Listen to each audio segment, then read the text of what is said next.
wrote this with Tyler.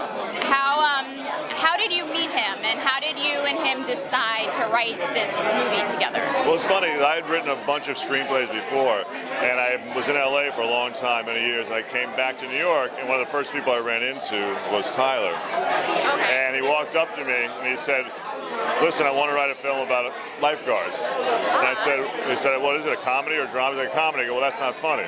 And he's like, "No, it's going to be funny." I said, "Why? Lifeguard's funny." He's like, "It's going to be funny. We're going to write it." So I'm not writing that. I've written too many scripts. I'm not writing it. I'm exhausted. He's like, "No, we're going to start here." And he started writing. And I said, "Oh, wait, that's not, no, fix that." He's like, "Oh, what would you say here?" And I went, I would say, all right, give me that. I would say this. And the collaboration was so flowing. You know, there was a whole movement with us that he and I started laughing and making each other laugh and one-upping each other in a positive way of thinking, "Oh, that's funny, but what if you said this? And what would you say to my character saying this?" And we were like little kids. We were like little boys in a playground, jumping up and down, hoping that other people would find funny what we certainly found funny. Right. From the trailer, it looks really funny. Oh, thank you. Yeah, it's got that very airplane, you know, the Naked Gun kind of airplane, Naked Gun. I don't know, there's a bit of Scrubs TV show with a whip camera, so it's, I call it highbrow nonsense. Oh, okay. So that's the kind of the genre, a romantic comedy of highbrow nonsense. We've coined that phrase too. That's the new one, romantic comedy. Romantic. I love it. I love Thank it. you. Now, what's your favorite 80s movie? Because it definitely seems like it's part of the, like that 80s movie spirit. I would say the one I remember the most was Airplane. And it really was. And I remember the crazy things happening in the background and how everyone seemed to think it was normal.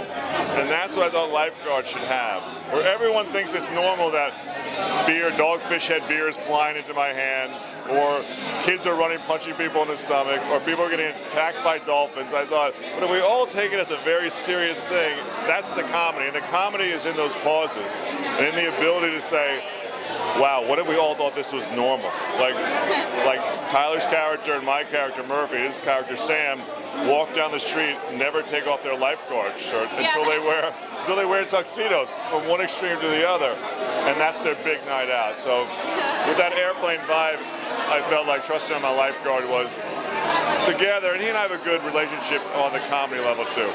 We are those guys, and they were written as extreme versions of us. So. Oh, okay. Yeah, they are extreme versions. My next question, I was going to ask you about your character, because I know he's a lifeguard. Right, yeah. What else could you tell us about your character? He's a Captain Murphy. He's the head of the lifeguards for years, and he thinks he's a local celebrity, but no one else thinks it. So, and also, he doesn't swim. Oh. No, because he was an incident happened with a dolphin that in the ocean 15 years ago. Yeah, it could be very different ways. I don't want to give it up yet, but that he won't go back in the water. So now he has this trauma of it. And he can't even get his feet barely wet before he goes. But he's also engaged to a woman who just turned 31. And he believes that as she gets older, he's getting older. So now he's not engaged to her; she's his girlfriend, because he can't date anyone over 31.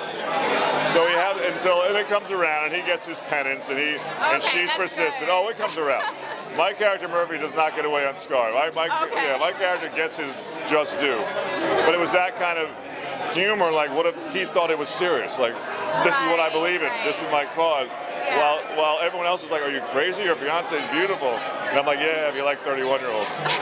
So you have that, a man refusing to grow up and refusing to be an adult, make adult decisions. And you have everyone, his fiance going, "But we all get older." And he's terrified of getting older, terrified of having to make adult decisions, you know, like what makes a good Speedo, you know? Right, right. Was that comfortable wearing that lifeguard outfit throughout all the filming? Did it get cold, or was it? Yes, it got cold. We had to get sizes smaller. We got smaller sizes. Yeah, it looked like it. We're very small. We wanted to look really buffed out.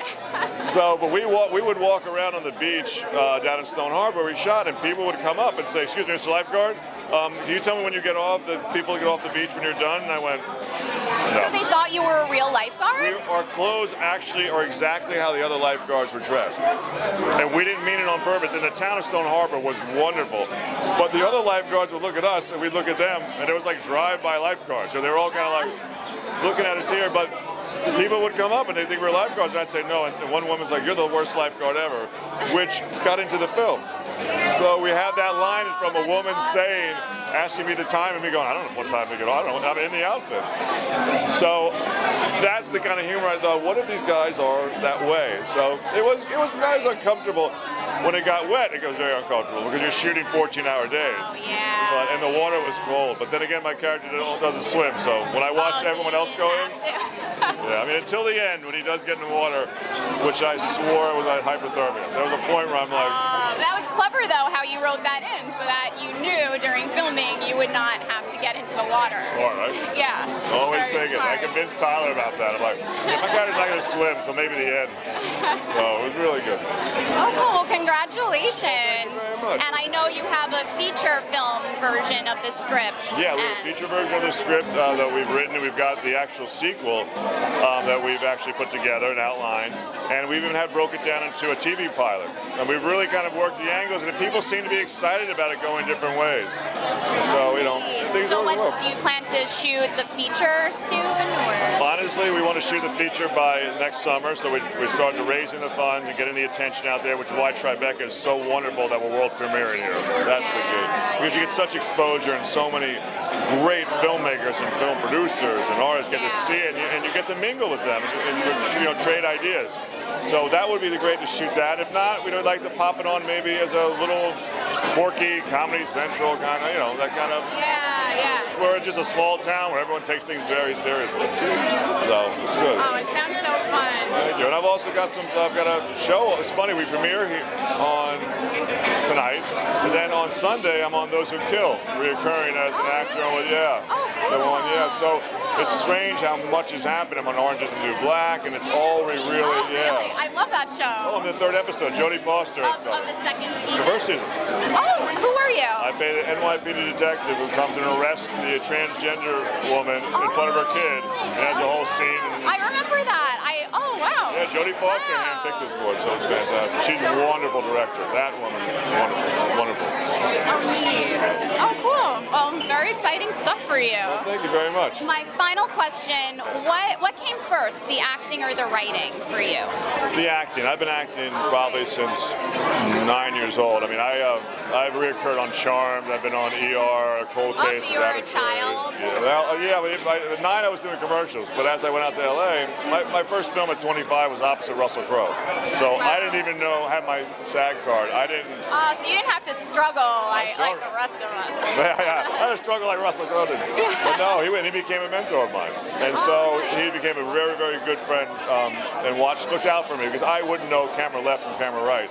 And he'd stay with me and he'd talk me through it, and he really looked out for me.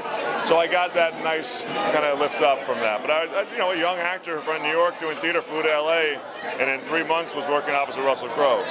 That's pretty amazing. And then from there it just went. I was on ER with Steve Buscemi. I landed a lot of roles with some great actors who are on it as well. So they've become people I look up to. I get to work with. Yeah. So. Very cool. Thank you. Well, congratulations, and I can't wait to see Trust Me, I'm a Lifeguard. Thank you very much. I appreciate it. Thank you.